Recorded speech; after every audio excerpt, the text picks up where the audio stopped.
सती जैसा त्याग होना चाहिए, पार्वती जैसा तप होना चाहिए।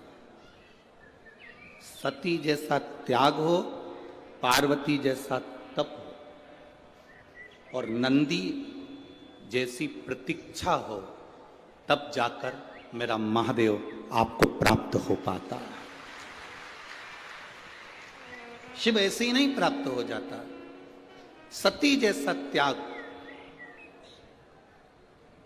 कोई कह रहा था माता सती ने अपने पति की निंदा नहीं सुनी। ना ना, शिव महापुराण की कथा में उमा खंड में लिखा गया, सती खंड में लिखा गया, सती अपने पति की निंदा नहीं सुनी। यह बात नहीं लिखा स्कंद पुराण में या शिव पुराण में। लिंग पुराण में भी यह वर्णन नहीं आया, कूर्म पुराण में भी यह वर्णन नहीं आया। शास्त्र में वर्णन आया सती अपने पति की निंदा से मतलब नहीं है। पुराण में लिखा है सती शिव की निंदा नहीं सुन सकी।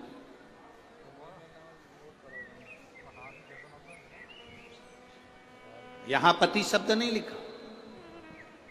आपके पास में अगर गीता प्रेस गोरखपुर की शिव महापुराण की पोथी हो तो उसको पढ़ना। उसमें लिखा, यह नहीं लिखा कि सती अपने पति की निंदा नहीं सुन सकी। ये कहीं नहीं लिखा। उसमें लिखा कि सती शिव की निंदा नहीं सुन सकी। सती भगवान शंकर की निंदा नहीं सुन सकी। और आपसे भी निवेदन है, कहीं शंकर की निंदा हो रही हो, कहीं शंकर का अपमान हो रहा हो, कहीं शिव के लिए अपशब्द कहे जा रहे हो, कहीं शंकर भगवान के लिए आड़ा टेढ़ा बोला जा रहा हो, वहां से उठकर चल दो। वहां हमें नहीं बैठना। रामायण किस किस ने पढ़ी है और रामायण किस किस ने सुनी है और रामायण टीवी पर किस किस ने देखी है? हाथ उठाओ जरा। सबने देखी है, सबने सुनी है, सबने पढ़ी है। धन्यवाद आपको कि आपने रामायण का अध्ययन किया, पढ़ा, स्मरण किया। रामायण में एक लंका में प्रवेश श्री हनुमान जी महाराज करते हैं तो लंकनी से मिलन होता है।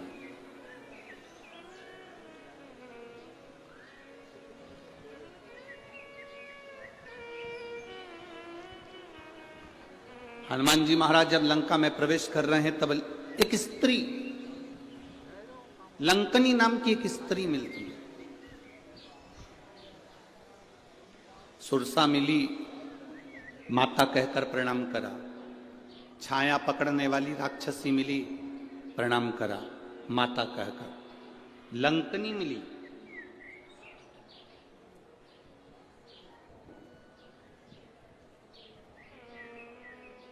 क्या हमारा शास्त्र,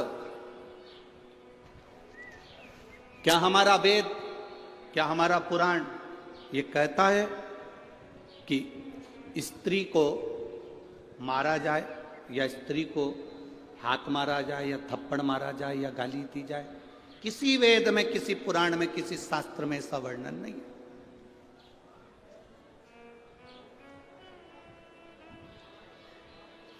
जब हमारे शास्त्रों में यह वर्णन नहीं है तो फिर हनुमान जी महाराज ने लंकनी पर मुष्टिक का प्रहार क्यों किया? जरा विचार करना। बहुत गहन शिव महापुराण की यह शंकर सुमन शिव महापुराण की जो कथा मिली है, ये पूरे विश्व के लिए मिली है। इसको गहन चिंतन करना चाहिए। गहन चिंतन करना चाहिए कि जब हमारे शास्त्र कहते हैं, जब हमारी पुराण कहती है, जब हमारे वेद कहते हैं कि स्त्री पर हाथ ना उठाया जाए, स्त्री को गाली ना दी जाए, स्त्री को अपशब्द ना किया जाए, स्त्री को ताना ना दिया जाए, फिर ये लंकनी पर मुष्टिक प्रहार करना।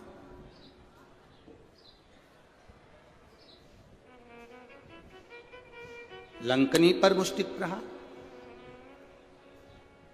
कौन है ये लंकनी? कौन है ये स्त्री जो लंका के दरवाजे पर खड़ी है और इंतजार कर रही है श्री हनुमान जी महाराज का कि एक बानर आएगा, मुझे स्पर्श करेगा, मेरे ऊपर मुष्टिक का प्रहार करेगा और मेरे प्राण छूटेंगे? कौन है? शिव की निंदा ना करें, शंकर की निंदा ना सुने। शंकर की निंदा कहीं हो रही हो, शंकर की निंदा कहीं चल रही हो, कोई शंकर के लिए अपशब्द कह रहा हो, तो बड़े से बड़ा विद्वान भी अगर शंकर की निंदा कर रहा हो तो वहां मत बैठना। हम तो यहां तक कहेंगे, कोई विद्वान से विद्वान व्यक्ति भी अगर शंकर की निंदा कर रहा हो तो उस कथा को छोड़कर चले जाना, अपने को नहीं सुनना, शंकर की निंदा ही नहीं सुनना। कोई शिव की निंदा करता मिल जाए तो बिल्कुल मत सुनो, वहां से उठकर चले जाओ। लंकनी कौन थी? ब्रह्मलोक के प्रथम दरवाजे की द्वारपाल थी ये लंकनी। ब्रह्मलोक के प्रथम दरवाजे की द्वारपाल। ब्रह्मलोक में कितने दरवाजे हैं? 7। और ब्रह्मलोक के 7 दरवाजे में से प्रथम दरवाजे की द्वारपाल है लंकनी। इतनी सुंदर स्त्री, इतनी सुंदर, इतनी सुंदर कि देवलोक की अप्सराएं भी उसके आगे फीकी थी, उस लंकनी के आगे। इतनी सुंदर थी, दरवाजे पर द्वारपाली करती थी। जब माता ब्रह्माणी, ब्रह्मा जी की धर्म पत्नी कहीं जाती थी तो लंकनी उनका द्वार खोलती थी, क्योंकि 1 नंबर का दरवाजा माता ब्रह्मणी के आगमन और जाने के लिए। ब्रह्मवैवर्त पुराण का ये चरित्र जीवन को सुख देने वाला। दरवाजा खोल देती है लंकनी। बड़ी सुंदर थी ये ब्रह्मलोक के पहले नंबर के दरवाजे की द्वारपाल, अप्सरा थी, बड़ी सुंदर। दरवाजा खोलती है, ब्रह्माणी निकल जाती है, दरवाजा बंद कर देती है, फिर आ जाती। इसका काम था।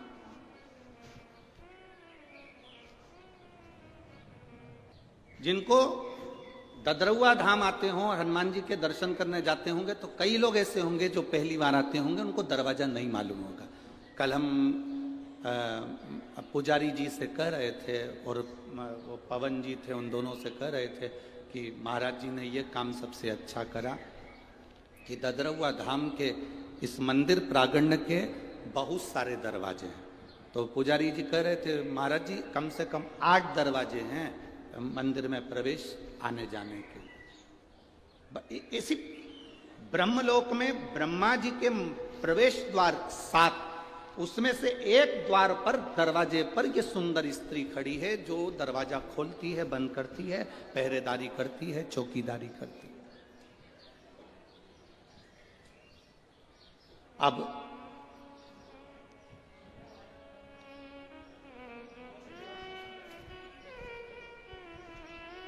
एक बार इंद्र एक दरवाजे से ब्रह्मा जी के पास जा रहे थे, भगवान नारायण ब्रह्मा जी के पास दूसरे दरवाजे से जा रहे थे, गरुण वरुण सारे देवता एक एक दरवाजे से जा रहे थे। एक दरवाजा ऐसा था जो 1 नंबर का दरवाजा था, वो खुला था। ब्रह्मा जी क्या सभा लग रही है, ब्रह्मा जी क्या सभा होने वाली है, ब्रह्मा जी क्या मीटिंग होने वाली है, सब देवता आमंत्रित हो रहे हैं और उसी आमंत्रण में भगवान शिव भी प्रवेश कर रहे हैं। कितनी सुंदर जगह वो लंकनी रह रही थी, कितनी सुंदर थी, एकदम सुंदर, अप्सराओं की तरह, बहुत दरवाजा खुला था। अगर दरवाजा बंद होता, उसमें ताला डला रहता, तो महादेव वहां से दूसरी जगह चले जाते, पर दरवाजा खुला था। अब जैसे ददरुआ धाम सरकार के दर्शन के लिए 8 दरवाजे हैं, हमने कल महाराज जी बताए तो हमको स्मरण में आया, पुजारी जी बोल रहे थे 8 दरवाजा। अब पहला दरवाजा, दूसरा दरवाजा, तीसरा दरवाजा, सब दरवाजे खुले हैं। जो दरवाजा इनको बंद करना होगा मत ताला लगा दे। ताला लगा दे तो कोई अंदर जाएगा क्या? जम के तो बोलो, जाएगा कोई अंदर? नहीं जाएगा। कोई वहां इंतजार करेगा कि दरवाजा खुलेगा तब मैं अंदर जाऊंगा? कोई नहीं इंतजार करेगा। ताला लगाए, कोई है नहीं, कोई नहीं आएगा, अपन दूसरे दरवाजे से चलो। पहले नंबर के दरवाजे पे पहुंच गए, दूसरे नंबर के दरवाजे पे पहुंच गए, तीसरे पे पहुंच गए। दर्शन करने के लिए जो दरवाजा खुला था उन दरवाजे पर अपन पहुंच गए। ब्रह्मा जी के यहां सारे दरवाजे फुल थे, 1 नंबर का दरवाजा खुला हुआ था। अगर ब्रह्मा जी को बंद करना था या ब्रह्माणी को बंद करना था तो इस दरवाजे में भी ताला लगा कर रखना था, तो शिव वहां नहीं जाते, उनको नहीं मालूम था। पहली बार ब्रह्मलोक में प्रवेश करे, प्रवेश करते से ब्रह्मलोक में जैसे ही ब्रह्मा जी के उस लोक में प्रवेश कर रहे थे, शिव जी ने देखा कि कौन सा दरवाजा खाली है, उस द्वार में से भगवान शंकर प्रवेश करने लगे। जैसे ही प्रवेश करा, प्रवेश करते से उस द्वारपालिनी ने शिव जी को रोका।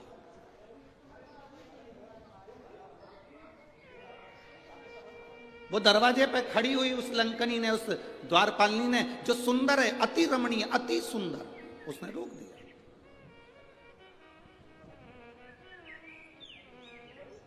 अब शिव ओगढ़दानी इस दरवाजे से प्रवेश क्यों कर रहे हैं? शंकर भगवान इसलिए प्रवेश करे क्योंकि इसी दरवाजे से भगवान विष्णु भी गए थे, इसी दरवाजे से इंद्र भी गए थे, इसी दरवाजे से कुबेर भी गए थे। तब इस सुंदर स्त्री ने उनको नहीं रोका। पर जैसे ही देव अधिदेव महादेव दरवाजे पर आए, आते से ही उस सुंदर स्त्री ने महादेव को साधारण सा पुरुष जाना और आवाज लगा कर कहा, ए बाबा, आवाज लगा कर कहा, ए बाबा। ये भस्म रमाकर, गले में सांप पटक कर, जटा बांध कर, त्रिपुंड लगाकर, रुद्राक्ष पहनकर कहां अंदर जा रहे हो? वो साधारण स्त्री शंकर भगवान को जानती थी कि ये शिव हैं।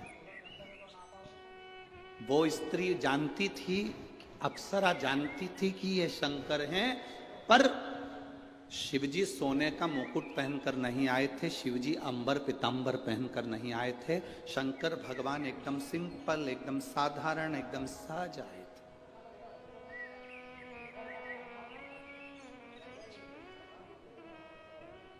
अब यहां जितने संत बैठे हैं, आप इनका दर्शन कर रहे हो, और भी संत आए उनका कभी दर्शन करिए, और भी संत आए उनका दर्शन करिए। जितने उधर बैठे हैं उन संतों का भी दर्शन करिए, और भी कुंभ के मेले में जाने के बाद में आप कुंभ के मेले में दर्शन करिए संतों का। कोई भस्म चढ़ाया हुआ है, जटाजूट बांधा हुआ है, मृगछाला पहना हुआ है, रुद्राक्ष पहना हुआ है, किसी संत को कभी हल्के में मत लो। हमने कह दिया ये बड़े हैं, वो छोटे हैं, ये बड़ा है, वो छोटा, ना ना ना ना, ये हमारी दृष्टि है कि हम बड़ा छोटा करते हैं।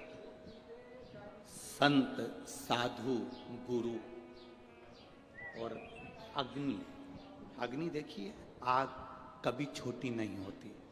आग घास के पूले पर कपड़े में, कागज में छोटी सी चिंगारी भी पटक दो, पूरा मकान जलाकर राख कर देती है, पूरा मकान। संत, साधु, गुरुजन, ब्राह्मण जन, अग्नि साधारण नहीं होती, छोटी से छोटी अग्नि भी पूरे मकान को जलाने की सामर्थ्यता रखती है। छोटे से छोटा संत भी राम नाम, कृष्ण नाम, शिव नाम में इतना डूबा रहता है कि दुनिया के पाप को जलाने की सामर्थ्यता रखता है। हम उसको ले लेते हैं हल्के में। नहीं, साधारण संत होंगे, हाउ पंडित जी का छोरा होगा, हाउ ऐसा होगा, हाउ वैसा होगा, ना ना ना, ना।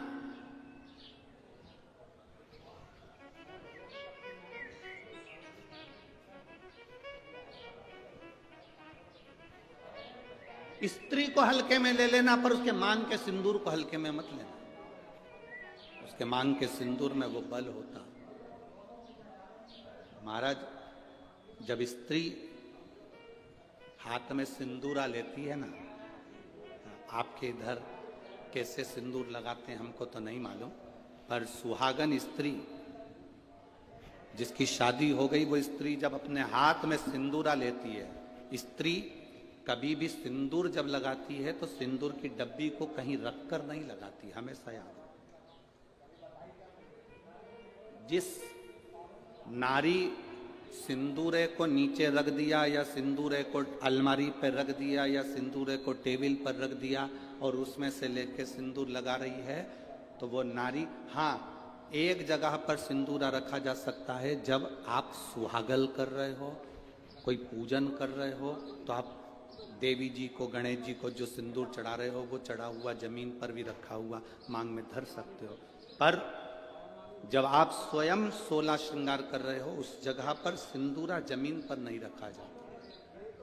सिंदूरा जमीन पर रखा हो और नारी मांग का सिंदूर भरती हो तो पति को रोग ग्रसित करता ही है, पति रोगीला होता ही है, ये निश्चित है। उसका पति रोगीला जरूर होगा, ये निश्चित है, उसको रोग जरूर घेरेगा, ये पक्का है। स्त्री जब सिंदूरा में, यहां तक शास्त्र प्रमाण देता है कि एक दुल्हन पहली बार जब मांग भरती है और पति उसकी मांग भरता है तो पति के भी हाथ में सिंदूरा पकड़ाया जाता है और पति अपने हाथ से उस मांग को भरता है। पति के हाथ में सिंदूरा पकड़ाया जाता है। वो सिंदूरा साधारण नहीं है।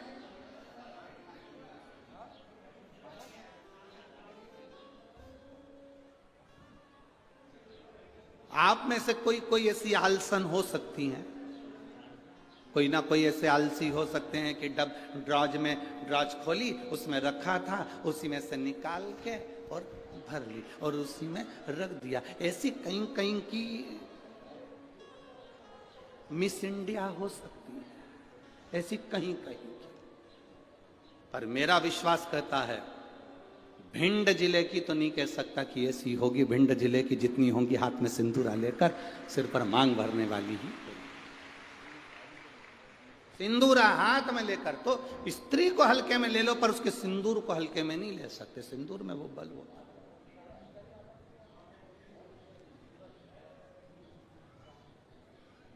एक कौन सा राक्षस है जिसका संहार,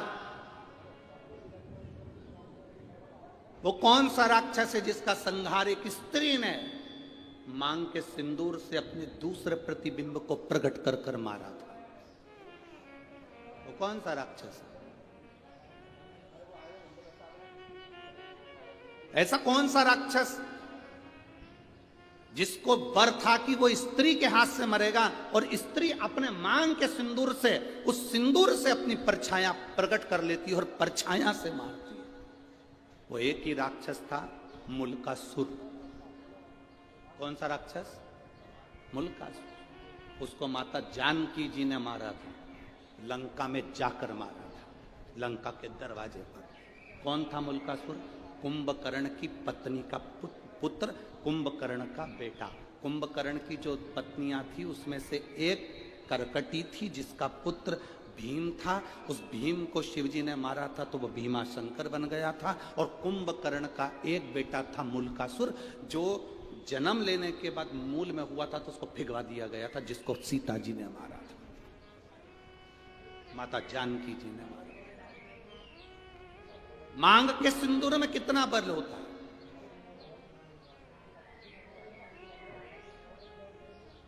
मांग के सिंदूर में कितनी तेजता होती है, कितना बल होता है, ये स्त्री जाने। स्त्री आज के जमाने में तो ऐसी पेंसिल आ जाती है, वह पेंसिल से ऐसी लाइन लाइन खींच लेती है और पेंसिल से लाइन खींचा और काम खत्म, बस।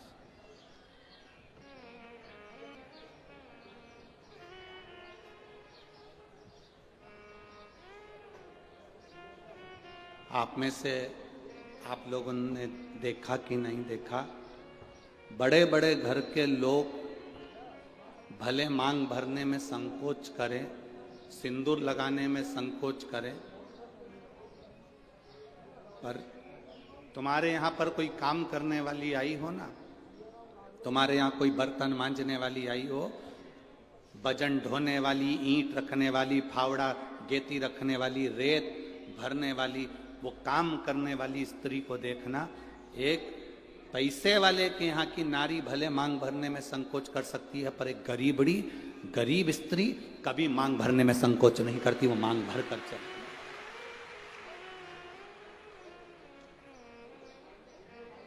आपके यहाँ कोई बर्तन मांजने वाला आते हो, आपके यहाँ कोई झाड़ू लगाने वाली आती हो, आपके यहाँ कोई पोछा लगाने वाली आती हो, आपके यहाँ तगाड़ी ढोने वाली आती हो, वो स्त्री मांग में सिंदूर भर कर चलती है।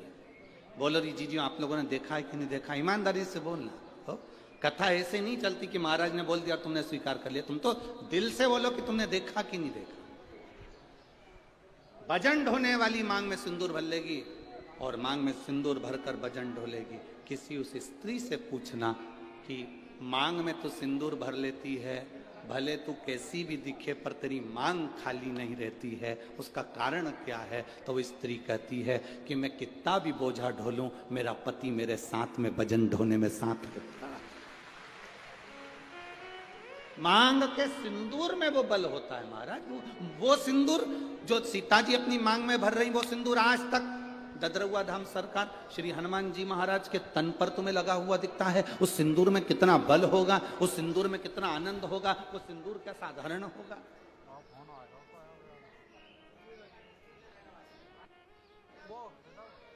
उसको पहचान,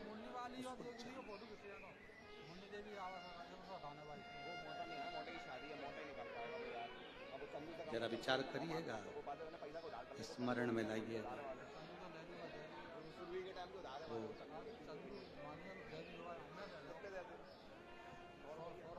मांग का सिंदूर इतना प्रबल होता है, वो कहे ना, वो मुल्कासुर की वो कथा आती है, आप लोगों ने सुनी तो होगी, हमारे स्मरण में है कि आप लोग सुन के तो रखे होंगे, पर फिर भी आज शिव महापुराण में निकली है तो आप स्मरण करेंगे। कुंभकर्ण का बेटा मुल्कासुर मूल में पैदा हो गया। कुंभकर्ण को मालूम पड़ा मेरा बेटा मूल में पैदा हुआ। कुंभकर्ण ने दासियों से कहा कर कह दिया, इसको जंगल में फेंक दो,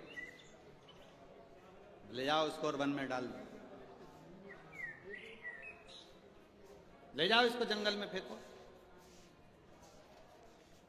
अब उस बच्चे को ले जाकर जंगल में फेंक दिया। मूल में हुआ था, जंगल में फेंका। जंगल में फेंका, एक मधुमक्खी ने उस बच्चे को देखा। मधुमक्खी ने जब बच्चे को देखा कि कोई बच्चा रो रहा है और बिलख रहा है, इसके घर के लोग उसको यहां पटक कर चले गए। मधुमक्खी ने अपने छत्ते को छेदित कर दिया। मधुमक्खी अपने छत्ते को बनाती है, कभी छत्ते को छेदित नहीं करती कि उसमें से शहद नीचे गिरे। कभी छेदित नहीं करती मधुमक्खी अपने छत्ते को, बनाती है छत्ता पर छेदित नहीं करती। छत्ता बनाएगी पर छेदित ना करेगी, छेदित ना करेगी।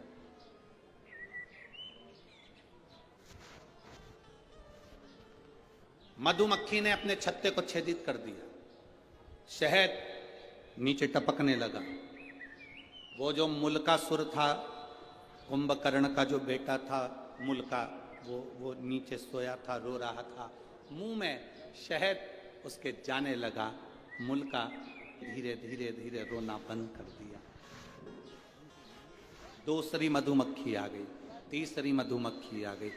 बहुत सारी मधुमक्खियों ने उस बालक को पाल पोस कर बड़ा करा और उसका नाम मुल्का, कुंभकर्ण का बेटा। कुंभकर्ण के दोनों बेटों का चरित्र बड़ा विचित्र है। एक करकटी से पैदा हुआ भीम, जिसको शिव जी ने मारा था तो भीमा शंकर, मेरे भोलेनाथ का 12 ज्योतिर्लिंग में से एक ज्योतिर्लिंग भीमा शंकर बना। और दूसरे नाम पर यह मुल्क, ये मुल्का। अब मुल्का बड़ा हो गया, मधुमक्खियों ने पाल पोस कर बड़ा करा, तो मधुमक्खी कोई माता मानता था, मधुमक्खी कोई पिता मानता था। एक मधुमक्खी से उस मुल्का ने पूछा, मां, अब देखो हमारा सनातन धर्म कितनी सुंदर बात कहता है, मानो तो मैं गंगा मां हूं, ना मानो तो बहता पानी। आप अगर एक पाषाण को, एक पत्थर को भी पूज रहे हो तो वो पत्थर भी तुम्हारी नैया पार कर सकता है जिसकी तुम पूजन कर रहे हो। सनातन हिंदू धर्म में है क्या? आपका विश्वास सनातन हिंदू धर्म को मजबूत करता है। शिव महापुराण की कथा क्या देती है? शिव महापुराण की कथा क्या देती है आपको? विश्वास, भरोसा, दृढ़ता। एक पत्र आया है, देखिए।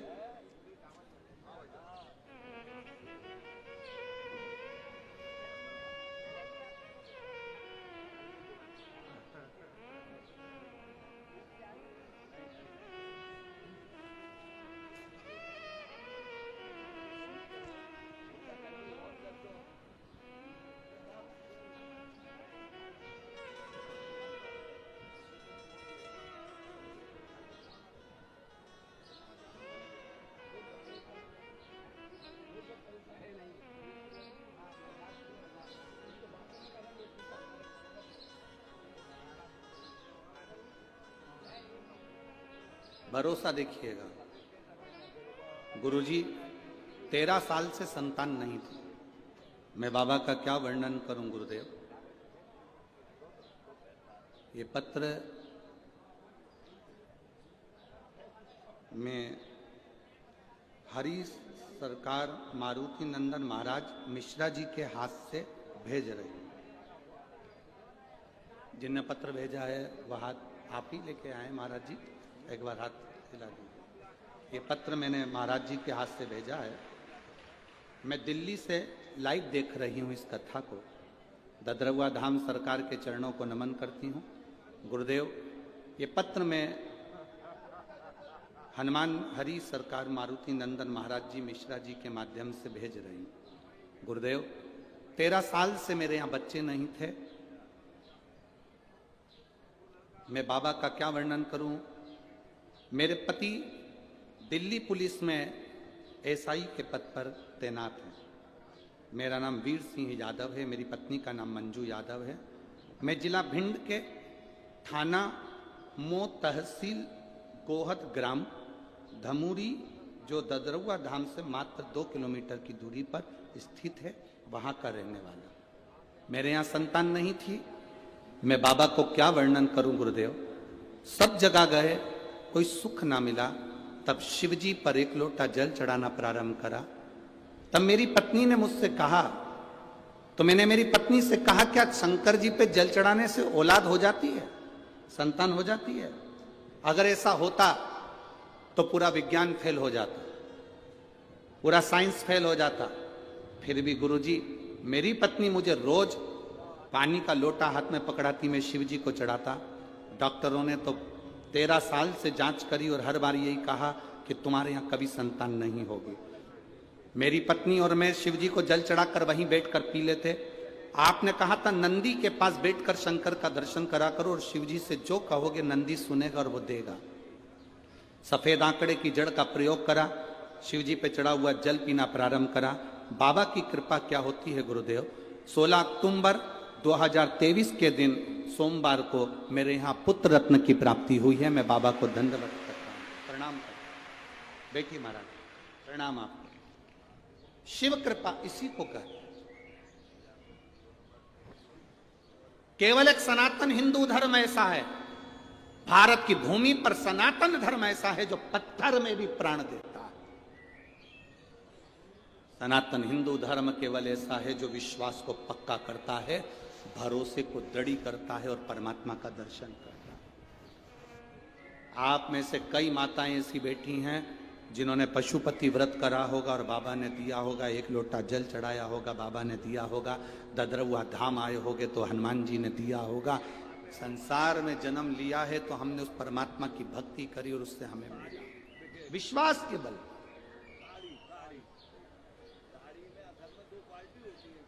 हम तो आपसे मिलते भी नहीं।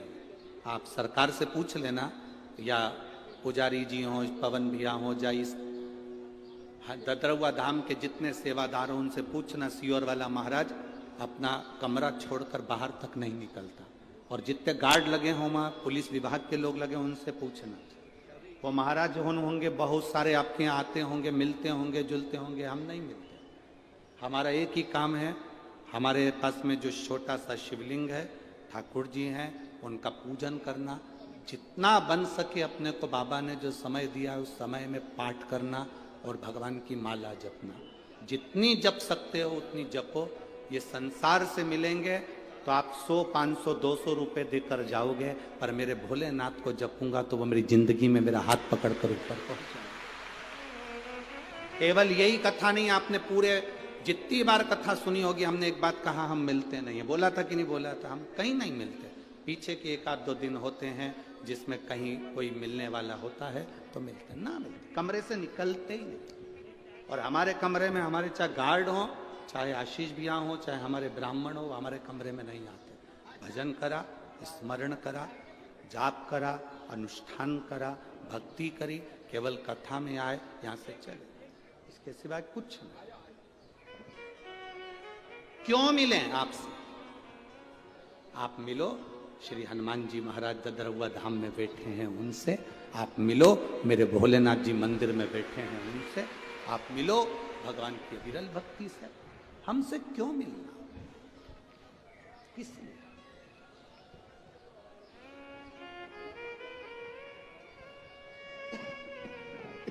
आप उसकी भक्ति करो, आप उसका भजन करो, आप उसका स्मरण करो। जितना जितना भजन का बल बढ़ेगा, जितना जितना भजन का बल बढ़ेगा, आपको कहीं जाने की जरूरत नहीं पड़ेगी। भोलेनाथ ढूंढता ढूंढता टार्च जलाकर तुम्हारे पास पहुंचेगा कि तू भजन कर रहा है। आपको नहीं जाना है कहीं पर, वो आए शिव स्वयं।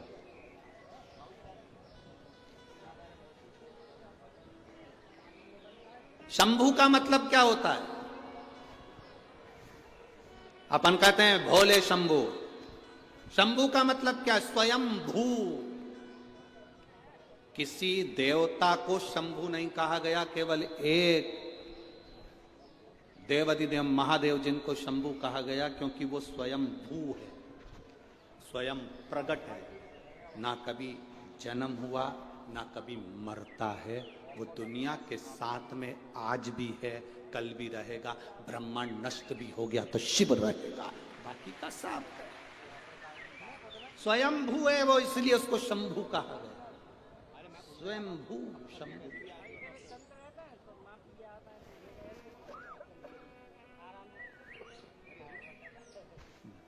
मुल्का को मधुमक्खी ने छेद कर कर। अब आपका विश्वास क्या कह रहा है? क्या एक मधुमक्खी मां बन सकती है? वो भी एक इंसान के बच्चे की, मनुष्य के मानव के बच्चे की? मधुमक्खी से मुल्का ने पूछा मां, मधुमक्खी से पूछ रहा है मां, मैं किसका भजन करूं? और मधुमक्खियों इकट्ठी हो गई, इकट्ठी होकर झुंड बनाकर दौड़ी। दौड़ते दौड़ते मधुमक्खी एक वृक्ष पर चढ़ गई। वो वृक्ष था बट का वृक्ष।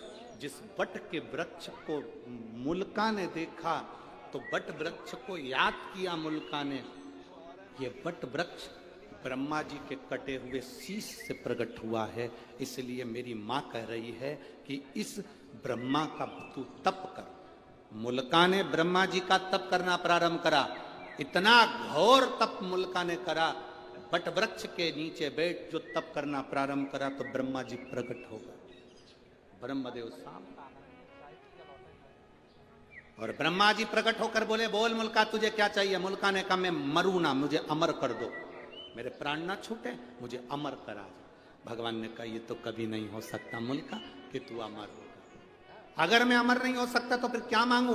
इतने में मुल्का ने कह दिया बस अगर मैं अमर नहीं हो सकता, मैं मेरे को मरना ही पड़ेगा, तो मुझे वर दो कि मुझे स्त्री मारे। और मुल्का ने कहा कोई नारी में इतना बल नहीं होता जो मुझे मार दे, मैं कुंभकर्ण का बेटा हूं, कुंभकर्ण की जैसा, अगर मारे तो मुझे स्त्री मारे। ब्रह्मा जी ने तथास्तु कह दिया। मुल्का चले गया। उसने तुरंत वहां से गया और मधुमक्खी से पूछा मां मैं किसका पुत्र हूं? मधुमक्खी ले जाकर उसे लंका की ओर दिखा देती है मार्ग। मुल्का को मालूम पड़ा कि मैं कुंभकर्ण का बेटा हूं और मेरे पिता को राम ने मारा था, पर मेरे पिता का साथ विभीषण ने दिया था। मेरा चाचा, मेरे परिवार का व्यक्ति जिसने मेरे पिता को मारने में साथ दिया, मेरे ताऊ को मारने में साथ दिया, मैं विभीषण को नहीं छोड़ूंगा। और मुल्का लंका में प्रवेश करने लगा। लंका का गेट बंद करा गया, दरवाजा बंद करा गया। विभीषण को मालूम पड़ा कि मुल्का मेरे ऊपर आक्रमण कर रहा है, कुंभकर्ण का बेटा मेरे ऊपर आक्रमण कर रहा है। विभीषण रातों रात भागकर अयोध्या में आ गए। विभीषण रातों रात भागकर अयोध्या में आए। अयोध्या नरेश, भगवान राम ने पूछा क्या बात है विभीषण, इतनी रात्रि को तुम यहां कहां पहुंच गए, कैसे आना हुआ? प्रभु बहुत जल्दी में आया हूं, कुंभकर्ण का बेटा मुझे मारना चाहता है, लंका में प्रवेश करना चाहता है, और कह रहा था पहले विभीषण को मारूंगा क्योंकि उसने मेरे पिता को मरवाने में साथ दिया, फिर राम लक्ष्मण को मारूंगा, हनुमान को मारूंगा। राम जी को क्रोध आया और राम जी ने लक्ष्मण, हनुमान, भरत, शत्रुघ्न की सेना सैनिकों के साथ भेज दी लंका के। सेना लंका की ओर चली। बीच मार्ग में मुल्कासुर ने सेना को रोक लिया, युद्ध प्रारंभ हुआ। ऐसा भयंकर युद्ध लक्ष्मण जी के साथ में, भरत जी के साथ में, शत्रुघ्न जी के साथ में और हनुमान जी के साथ जब हुआ, मुल्का आखिरी में जीत गया। हार गए, हारते से ही तब तुरंत सूचना पहुंचाई विभीषण ने भगवान राम के पास में कि ये मुल्का तो मर नहीं रहा, क्या करा जाए। हनुमान है ना वहां पर, नहीं मर रहा, क्यों नहीं मर रहा, समझ नहीं आ रहा। राम जी ने सेना तैयार करी और लंका की ओर चल दिए। बीच मार्ग में फिर मुल्का और राम जी का युद्ध प्रारंभ हुआ, पर मुल्का मरने को तैयार नहीं। मुल्का मरने को तैयार, मुल्का मर ही नहीं। जब मुल्का नहीं मरा, मरने को नहीं आते, हनुमान जी को लगा मेरे प्रभु इस मुल्कासुर से युद्ध लड़ रहे हैं। रावण को तुरंत पछाड़ दिया, कुंभकर्ण को तुरंत पछाड़ दिया, मेघनाथ, अक्षय सब मारे गए, बड़े से बड़े असुर मारे गए। आज मेरे प्रभु के सामने ये मुल्कासुर है, कुंभकर्ण का बेटा, और मरता नहीं है। राम जी ने तुरंत वहां से छलांग लगाई और अपनी माता अंजना के पास पहुंच गए। मां अंजना ने पूछा, मेरा वीर बजरंगी आया है, मेरा हनुमान आया है? बेटे को गले से लगाकर पूछा, बजरंगी क्या बात है हनुमान? हनुमान कहते हैं, मां पवनसुत, क्या बात? हनुमान जी कहते हैं, मां मुल्कासुर के साथ में मेरे प्रभु का युद्ध हो रहा है पर मरता नहीं है। माता अंजना ने कहा, रुक, बैठ मेरे साथ। माता अंजना ने पार्थिव शिवलिंग का निर्माण करा, शिव जी की स्तुति करी, शंकर भगवान से पूछा, बाबा पधारो, भगवान राम युद्ध लड़ रहे हैं पर मुल्कासुर मरता नहीं है, आप आओ।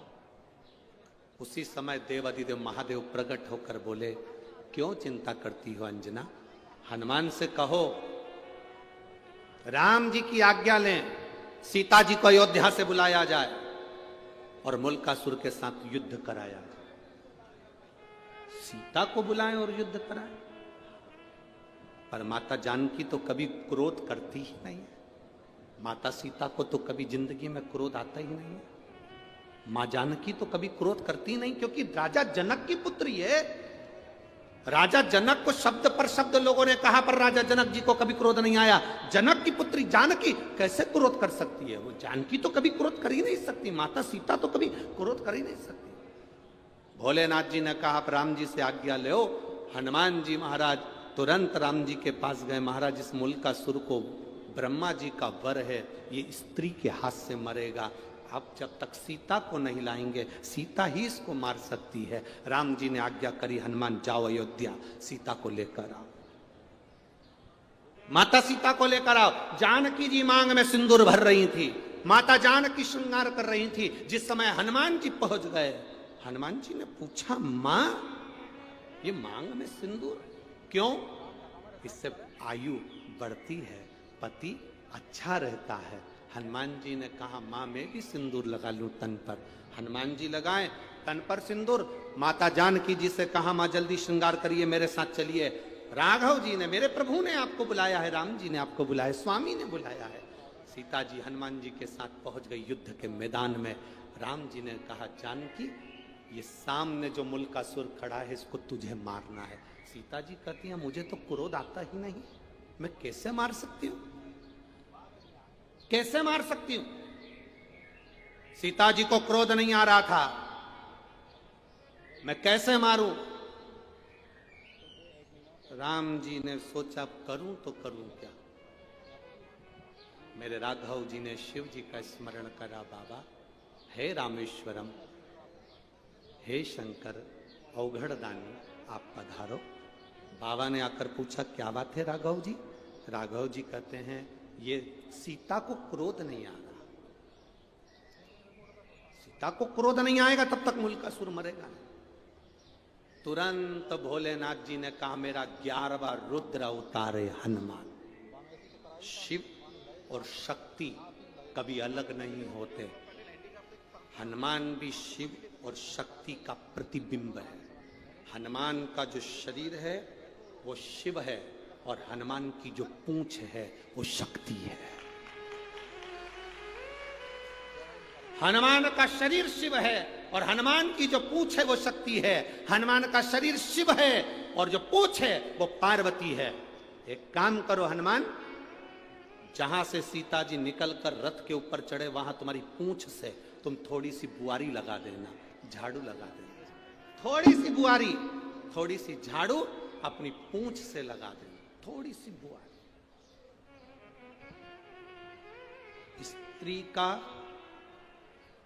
स्त्री का पल्लू, थोड़ा ध्यान देना, बहुत अच्छी विषय है। वो तो ये शंकर सुमन शिव महापुराण की कथा चल रही है तो ये प्रसंग निकले हैं, नहीं तो ये प्रसंग शिव पुराण में हम कभी ना सुनाते। स्त्री का पल्लू,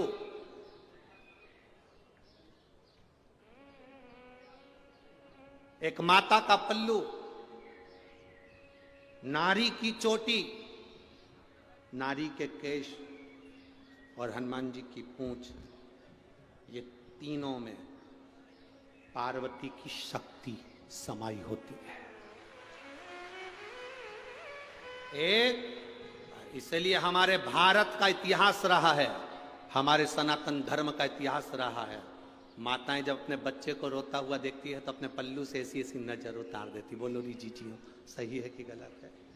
चलो ये भी जाने दो, जब लड़का शादी के लिए जाता है या लड़की की शादी होती है तो माँ अपने पल्लू में 2-3 चीज रखती है। एक तो वो ऐसी मथनी करती है ना, क्या बोलते हैं उसको, रई, रई, ऐसी रई को अपने पल्लू में लेके दूल्हे के ऊपर से, दुल्हन के ऊपर से ऐसा ऐसा करती है। हमारे यहाँ उसको परछन कहते हैं, आपके यहाँ क्या कहते हैं?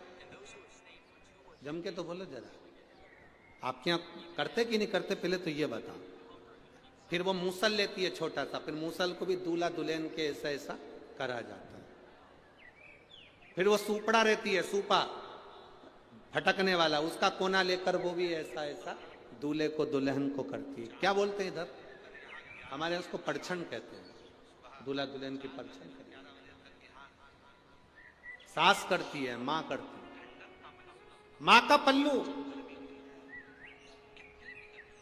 माता का पल्लू, स्त्री की चोटी, हनुमान जी की पूंछ, उसमें माँ जगत जननी दुर्गा, माँ आद्य शक्ति समाई होती है। तुरंत कह दिया भोलेनाथ जी ने, जब सीता यहां से निकल कर जाए, हनुमान तेरी पूंछ से बुआरी लगा दे। उस पूंछ का एक कण भी सीता के शरीर को छू गया, सीता में तेज देवी का आ जाएगा और इतना क्रोध करेगी कि तुझे कुछ नहीं करना, वो मुल्कासुर को मार देगी। मुल्कासुर इतना तेज। हम हनुमान जी के मंदिर में जाते हैं, वहां का सिंदूर अपने सिर पर लगाते हैं। क्यों लगाते हैं? कारण क्या है?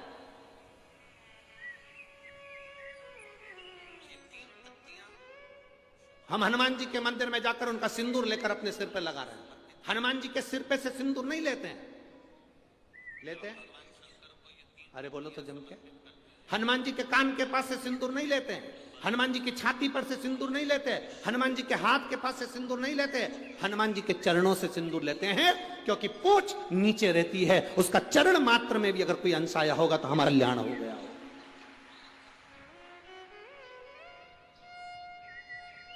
अब तुम्हारे यहां अगर ऐसा होता हो कि सिर पे से सिंदूर लेके लगा लेते हो तो बात दूसरी। हाँ, शास्त्र नहीं है, शास्त्र ये वर्णन करता ही नहीं कि सिर पे से सिंदूर। यहां तो हनुमान जी के चरणारविंद का सिंदूर लेकर मस्तक पर लगाया जाता है। हनुमान जी की पूंछ नीचे रहती है, उस पूंछ में से एक अंश भी उनके केश का भूमि पर गिरा होगा, उसमें सिंदूर लग गया होगा, हमारे मस्तक पर लगा होगा तो हमें बल मिलेगा, बल मिलेगा तो संसार से लड़कर हम आगे निकल जाए। पवन तनय संकट मंगल मूरति,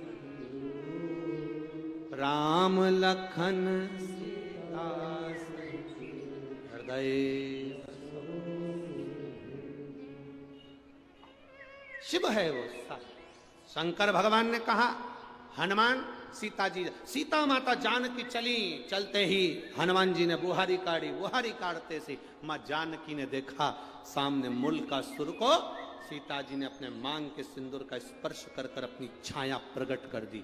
जानकी नहीं, सीता की छाया प्रकट हो गई और सीता माता की छाया ने ऐसा विकराल रूप धारण करा कि मुल्कासुर को 5 बाण में त्रस्त कर कर उसको पछाड़ दिया। अंत में मुल्कासुर मर गया, मुल्कासुर मर गया।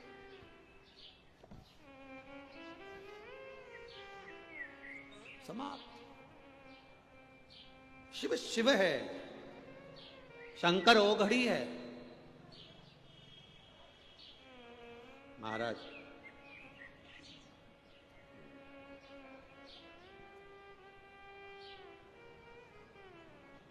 लोग कहते हैं भगवान शंकर का नाम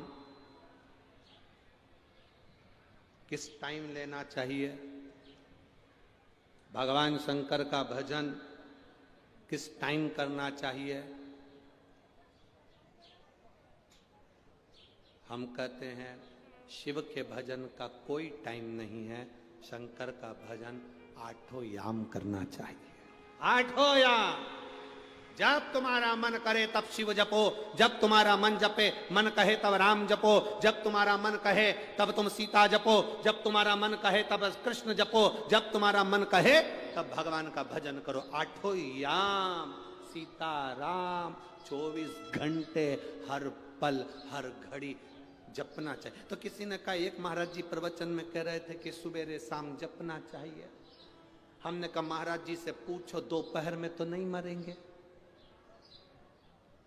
उनसे पूछो जो तुमसे कहते हैं कि केवल सुबह शाम भगवान का भजन करना चाहिए, उनसे पूछा जाए क्या दोपहर में नहीं मरोगे कि रात को नहीं मरोगे। जब तुम्हारी श्वास चल रही है 21,600 श्वास इस शरीर में से जो निकल रही है, 3.5 करोड़ रोम छिद्र इस शरीर के जो आनंद दे रहे हैं, हर घड़ी हर पल हर क्षण जपो।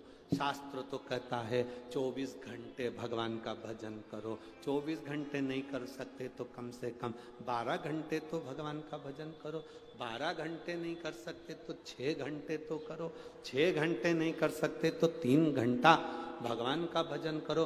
3 घंटा नहीं कर सकते तो कम से कम 1.5 घंटा तो करो रे। 1.5 घंटा नहीं कर सकते तो आधा घंटा करो। आधा घंटा भी अगर भगवान का नाम नहीं ले सकते तो 15 मिनट लो। 15 मिनट भगवान का नाम भजन नहीं कर सकते तो 5 मिनट करो। 5 मिनट नहीं कर सकते तो 1 मिनट करो। और 1 मिनट भी अगर भगवान का भजन नहीं कर सकते तो चुल्लू भर पानी में डूब मरो। 24 घंटे में से 1 मिनट भी तुम परमात्मा के लिए नहीं निकाले, तुम्हारा जीवन बेकार है। काय का जीवन? ददरौआ धाम के नजदीक में रह रहे हो, 8-10 किलोमीटर 40-50 किलोमीटर दूरी के रह रहे हो, और उसके बाद भी सोच रहे हो कथा में जाऊंगा, कथा में जाऊंगा, कथा में जाऊंगा। बाबा ने कितनी कृपा करी, ये सोचो। गुरु महाराज को धन्यवाद देना कि कितनी बड़ी कृपा भोलेनाथ ने करी, जो यहाँ कथा का आयोजन शिव ने करवाया। जरा विचार करिए, सोचिए, शिव बिना ओघड़ी है शंकर, ओगड़दानी है शंकर, त्रिकालदर्शी है शिव, करुणा सागर है शिव।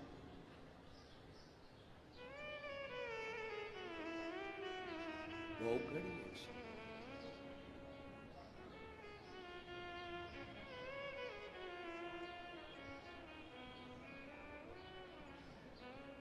महाराज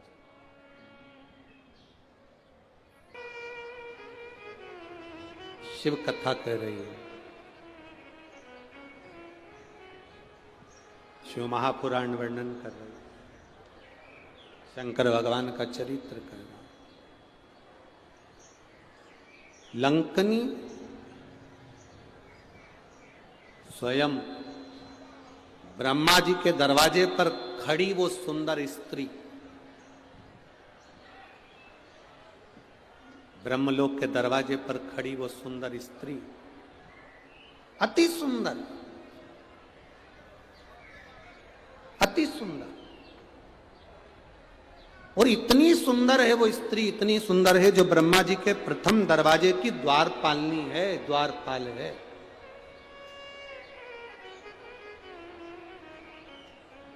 जो ब्रह्मा जी के प्रथम दरवाजे की द्वारपाल, भगवान ब्रह्मा जी के दरवाजे से, उस द्वार से इंद्र भी गए, उस स्त्री ने नहीं रोका। भगवान नारायण भी गए, नहीं रोका।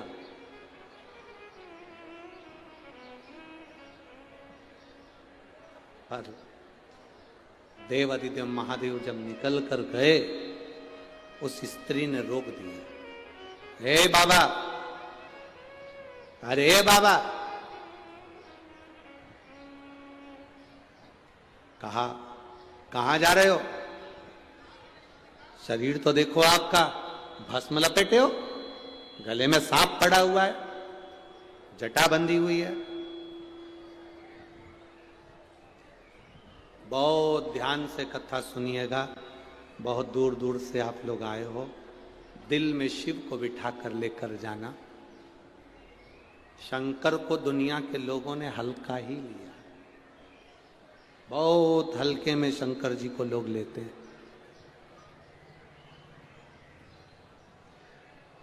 मेरा ओघड़दानी, मेरा शंभू, मेरा त्रिकालदर्शी, कैलाशी, अविनाशी को कभी हल्के में मत।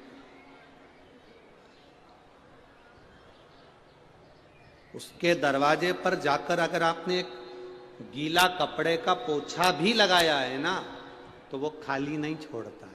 एक झाड़ू भी लगाई है ना, वो खाली नहीं छोड़ता है। अगर मंदिर को साफ भी करा है तो वो खाली नहीं छोड़ता, ऐसा ओघड़ी है वो। दीपावली पर जिस कुबेर की हम पूजन करते हैं, कौन है? शंकर जी के मंदिर में चोरी करने गया था, चोटा।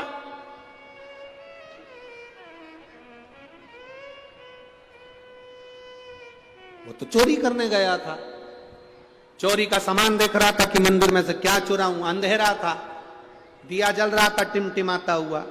अपने तन का कपड़ा उतारा, वहीं पर कपड़े में आग लगाई, चोरी का सामान देख रहा था, क्या क्या चीज चुराना है शंकर जी के मंदिर में। भोलेनाथ प्रकट हो गए। शिवजी ने प्रकट होकर कहा, मांग तुझे क्या चाहिए? चोट्टा बोला, मैं तो चोर हूं। शंकर जी बोले, भले तू चोट्टा है, पर मेरे मंदिर में आज तूने शिवरात्रि के दिन प्रकाश कर दिया, उजाला कर दिया, मैं भी तेरी जिंदगी में उजाला करना चाहता हूं। मांग मांग, तुझे चाहिए। अब भोलेनाथ जी ने उसको कुबेर की सिंहासन दे दिया, चोर को कुबेर बना दिया, चोर को कुबेर। गया चोर ऊपर कुबेर के सिंहासन पर, कुबेर बैठा था, उससे कहा उतरो नीचे, ये कुर्सी हमारी है। उतरो नीचे, ये कुर्सी हमारी है, उतर जाओ जल्दी से नीचे, यहां पर उतरो। कुबेर ने कहा, भाई देख हम कैसे उतर जाएं, भला जरा बता, ये कुर्सी तो हमारी है। नहीं, भोलेनाथ जी ने ये कुर्सी मेरे को दी है, शंकर जी ने कुर्सी मुझे दी है। भोले बाबा ने कुर्सी मुझे दी है, तुम उतरो। कुबेर नीचे उतरा। रोता रोता कुबेर इंद्र के पास गए। इंद्र ने कहा, इस मामले में हम कुछ नहीं बोल सकते, इस मामले में हम कुछ नहीं बोल सकते। रोता रोता कुबेर भगवान विष्णु के पास गए। भगवान विष्णु ने कहा, क्या हुआ? भगवान विष्णु बोले, इस मामले में हम कुछ नहीं कह सकते। रोता रोता कुबेर ब्रह्मा जी के पास गए। ब्रह्मा जी उनको लेकर भगवान विष्णु के पास चले गए। भगवान नारायण से कहा, प्रभु ये बात तो बहुत गलत है, जब कुबेर को कुर्सी मैंने दी थी तो फिर ये शंकर जी ने इसको कुर्सी कैसे दे दी, वो चोर को कुर्सी कैसे दे दी? भगवान विष्णु बोले, देखो ब्रह्मा जी, शंकर जी के मामले में हम नहीं बोल सकते, ध्यान देना, ब्रह्मा जी तुम्हारे भाग्य को लिख सकते हैं, विधाता तुम्हारे भाग्य को लिख सकता है, भगवान तुम्हारे भाग्य को लिख सकता है, पर केवल एक देव अधिदेव महादेव ऐसे हैं जो तुम्हारे भाग्य के लिखे को मिटाकर अच्छा लिख सकते हैं। अकाल मृत्यु वो मरे जो काम करे चंडाल का, और काल उसका क्या बिगाड़े जो भक्त हो मां। जो शिव का उपासक, उसको क्या चिंता?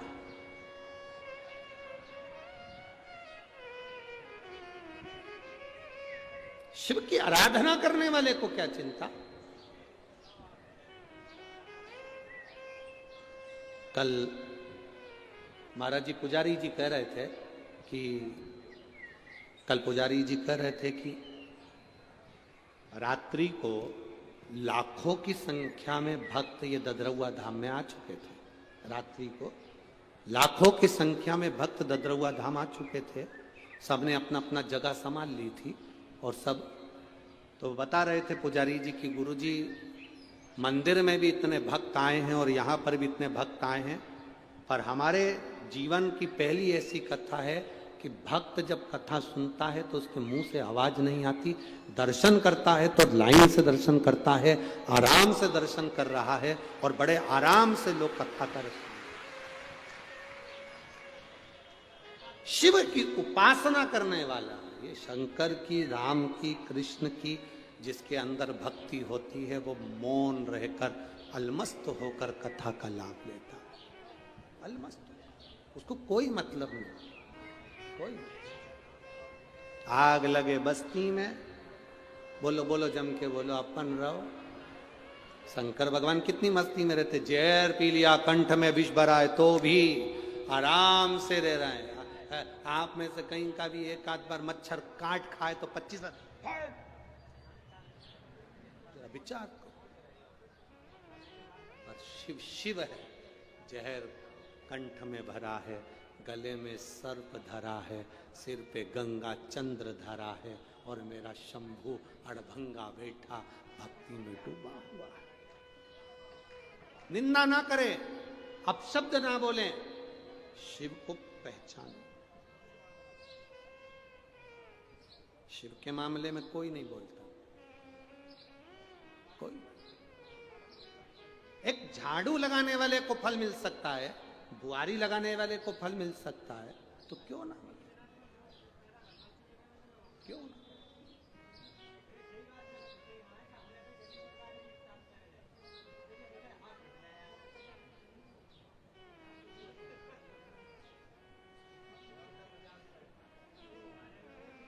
एक महिला ने एक पत्र लिखा है,